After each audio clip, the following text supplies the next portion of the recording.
Hi, this is Joe again with another review. For the sake of this video, I'm going to be discussing the 2003 romantic comedy, Something's Gotta Give, starring Jack Nicholson, Diane Keaton, Amanda Peet, and Keanu Reeves. Yes, insert your Bill and Ted jokes here. Of course, this movie is, of course, a stereotypical romantic comedy, but this time instead of being some 20-year-olds or some teenagers, you have old, people who are in the 60s and 70s. When the point of the movie, in a romantic comedy. So it's really a romantic comedy for older people. Yeah, really. And so it's Jack Nicholson as a guy who owns several different companies, who is dating a girl who was about at least 40 years. Yeah, at least 40 years younger. I mean, Amanda Peet, I think she was like almost 30 when she did this movie. But she looked like she was maybe 18 or 20 years old, and Jack Nicholson is about 70. So it's about almost a 50-year age difference between the two of them. And Amanda Peet says, "Oh, we're going to go to my mother's beach house for the weekend. My mother's not going to be there. We go there and we could do the deed. Go there and have sex for the weekend. Have a weekend orgy, pretty much." And so, but unknowingly, Amanda Peet's mother is having to be there, and she was played by Diane Keaton. So you have her in the movie, and and you see Jack Nicholson there, and eventually, Jack Nicholson and Diane Keaton's characters end up falling in love with each other. And that's basically what the story is. And you do see Amanda Peet in a sexy bikini in this movie. I mean, damn. I mean that's when Amanda Peet was still kind of hot at the time this movie came out. But the girl has not done anything, pretty much since then, unfortunately. And so it's really and not too long after that, the daughter Amanda Peet pretty much gets written off throughout the rest of the movie, and it's really a love story between Jack Nicholson and Diane Keaton's characters, and they did have some pretty funny stuff in this movie. After when they get Jack Nicholson and Amanda Peet gets caught by Diane Keaton's character, he goes upstairs and he ends up getting a heart attack because his heart, one of his arteries is blocked, and he was on Viagra, and so they made the situation worse. And the funniest scene in the whole movie, or at least the running gag for the whole movie, is when Jack Nicholson keeps getting sent to the hospital because he has anxiety attacks, he has heart problems, and he keeps getting sent to the hospital. I think the one running gag for this whole movie, and it was hysterical. So he's in the hospital. Keanu Reeves plays the emergency room doctor, out in the Hamptons, which is a snobby, rich section in the East End of Long Island, Long Island, New York. For those of you who don't know. And so he gets rushed to the hospital, and Keanu Reeves says, "Are you on Viagra?" No.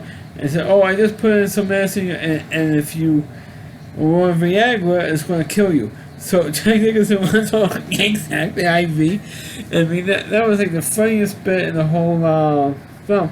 And every time through the rest of the movie, when Jack Nicholson gets aggravated and really gets into the hospital for the rest of the film, and it's again in the hospital again. I mean, it's the running joke of this movie. And of course, after he goes to the hospital the first time, the doctor says, "Look, you can't be moved for a week." It's okay. Well, we can't keep you here because you're not, you're stable for now, so we can't really keep you here. And so he decides to stay in Diane Keaton's beach house for the whole week, and the daughter goes into Manhattan. Unfortunately, they never did the deed, which would have been funny to see a 70-year-old Jack Nicholson having sex with a 20-year-old Amanda Peet. I don't know how old she was. I mean, she had to be 25 or something when she did this movie, almost 30. And Jack Nicholson is about at least 40 years older than she is. to do a love scene. I mean, it's like so disturbing. I'm surprised this movie didn't get banned from like statutory rape or something. That's I'm joking about it now, but that's how big the age difference is between Amanda Peet and Jack Nicholson. I mean, it's like huge. Okay, so what? And the funny thing is that Jack Nicholson has been falling in love with Diane Keaton's character, and yes, I do have to admit that Diane Keaton does do a nude scene in this movie, but you don't really see anything. But she does strip down to nothing. But all you see is from both her boobs up. So you don't really see it, and you see her legs, and that's about it. And then there was another scene where Diane Keaton and Jack Nicholson decide to have sex, and you see her in a bra. Unbuttoning her shirt, you see her in a bra. So for somebody who is, I think Diane Keaton had to be in her 60s by the time this movie came out, and she didn't have a bad figure. I mean, I have to admit, for somebody who's that as old as she is at the time of this movie, she's not bad. She wasn't bad looking. She isn't. And I didn't like her when she was fooling around with Woody Allen. I mean, 40 years ago when she was doing Annie Hall, but I mean she aged wonderfully. Diane Keaton. I mean, she did. And that was a pretty funny scene. Oh, women, and she had a line like, "Oh, women can enjoy sex." I said, well, and Jack Nicholson was like, "Well, duh," that type of thing. And then, of course, eventually they broke up. And what happens is that or I should mention that Diane Keaton's character is a playwright. She writes plays for a living, and she wrote a play based on this experience, believe it or not.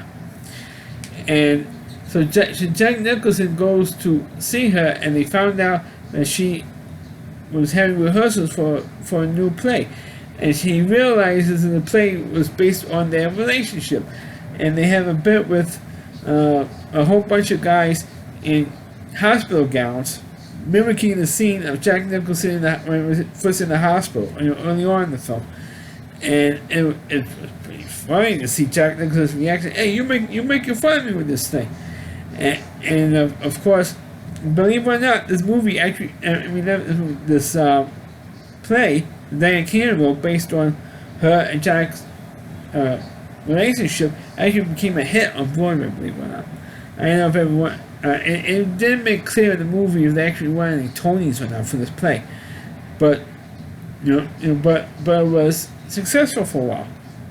Play, and of course Diane Keaton decides to go to Paris for her birthday, and she happens to be dating the young doctor. I mean, it's kind of like the reverse of what Jack Nicholson was doing to her daughter at the beginning of the movie. Now she is dating a guy who is about at least 30 to 40 years younger than she is, and it's making it funny. And of course, the problem is with this movie, it's okay for a woman to date a younger guy, but it's not okay for Jack Nicholson to date the much younger woman. I mean, that's the plot of this movie, and that's the one plot point that, of course, I had a problem with, because they accept the fact that it's okay for a woman to an older woman of Diane Keaton's age in this movie. I guess it's maybe approximately one of the same age as Jack Nicholson, give or take. And she's dating a guy who's in his 30s, at least 30 to 40 years younger than she is. That's okay. In today's society, I mean, that's okay. But it's not okay for a guy of Jack Nicholson's age to date a girl of Amanda Peet's age. I mean that was the premise in this movie, and that's pretty much acceptable in this movie. Pretty much, it's okay for an older woman to date a younger guy, but not an older guy dating a younger girl. I mean that's the premise of this movie, pretty much. At least one subplot of it, I should say. And so of course, so Jack Nicholson decides, after 6 months, because after he saw the play, so he had another like an anxiety attack, and the doctor, or a different ER doctor says, so look, you got to zone out, you got to tune yourself out. So he says, okay, so he took 6 months, quit every relationship he ever had for 6 months. And during that time, he tracked down all the women he ever was involved with to apologize to them and to ask them to, for forgiveness and stuff. And in that time, he goes to Amanda Pete's apartment and tells them, "Oh, I'm sorry about how I treated you and yada yada yada and all that stuff." And she says, "Oh, I forgive you for that. I forgave you that a long time ago when we broke up. I forgive you then. I still forgive you now." And that's stuff. And Jack Nicholson notices that she's glowing. So Amanda Pete says, "Oh, that's because I'm about 3 months pregnant." And he tells her that she had gotten married. Which you didn't even see in this movie that Amanda Pete has got. All of a sudden, poof, she's married. Oh, I've been married for 6 months. I've been pregnant for 3 months. And just so Jack Nicholson meets the husband of the girl, Amanda Pete's character, and Amanda Pete tells her, "Oh, Mama's in Paris. She always wanted to go to Paris for her birthday, and she's over there." So Jack Nicholson thinks about it, goes to Paris, sees her, and has a good time, and the three of them having dinner with Keanu Reeves' character, and then they decided to, and Keanu Reeves decides to break off with Diane Keaton's character because he could tell that the two of them were in love with each other, and that's how the movie ends with Jack Nicholson and Diane Keaton now together. It's like implied. By the time the movie ends, it's implied that they had gotten married. That Jack Nicholson and Diane Keaton got married, and they went to dinner with Amanda Pete and her husband and her new baby. So that's and all five of them, including the baby, were having dinner together at this fancy schmancy restaurant, and that's pretty much how the movie ends. I think it's an enjoyable movie.